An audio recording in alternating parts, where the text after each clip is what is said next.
Je voudrais d'abord dire que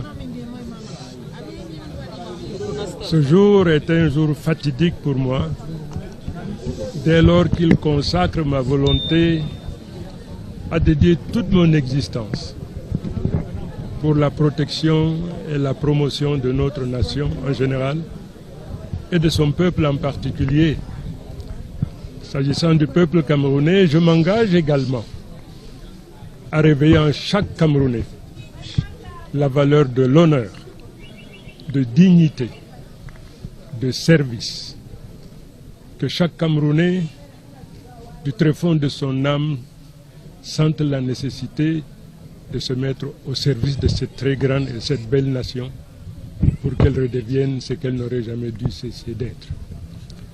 Je voudrais également dire une chose.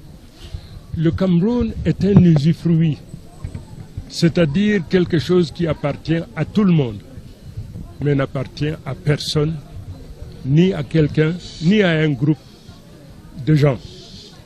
Que nous sommes tous des actionnaires à part égale, c'est-à-dire, dans le Cameroun, quel que soit votre être, vous avez le même droit que n'importe qui, compris le président de la République, parce que c'est un usufruit. Je viens d'accomplir mon devoir, celui de pouvoir choisir en toute quiétude, en toute liberté, celui qui aura la lourde responsabilité de présider aux destinées de notre nation. Je viens de l'accomplir avec beaucoup de plaisir, mais beaucoup de gravité et de responsabilité. Cette élection se déroule au moment où toute la nation aspire au changement. Je dis bien, toute la nation aspire au changement. Je voudrais rappeler aux Camerounais que le changement est une construction. Est une construction. Le peuple donc qui veut ce changement doit s'impliquer dans la construction de cette dernière. Alors, un homme politique de renom a dit que dans le cadre d'une élection, quelle que soit sa nature, mais l'élection présidentielle en particulier, ce qui compte le plus, ce n'est pas les gens qui votent, mais les gens qui ont la responsabilité de compter les votes.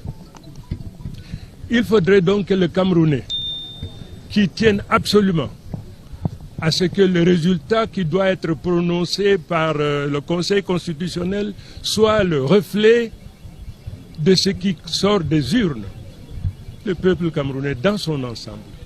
Parce qu'il tient absolument à ce que les urnes parlent du langage du peuple qui veut le changement. Il faut donc qu'il s'implique également dans la surveillance de ces urnes. Voilà donc en gros ce que je vais dire. Que l'Éternel continue à veiller sur notre nation, que continue la paix et la concorde. Comme vous le savez, je fais l'objet de beaucoup de menaces. La première était venue de la DGRE qui, au nom du président de la République, est venue me menacer à mon domicile. La deuxième, c'est celle qui est partie donc du ministre de l'Administration territoriale qui, de manière subliminale, a laissé entendre aux gens qu'il est en mesure de m'arrêter. Mais à tous deux, j'ai dit une seule chose.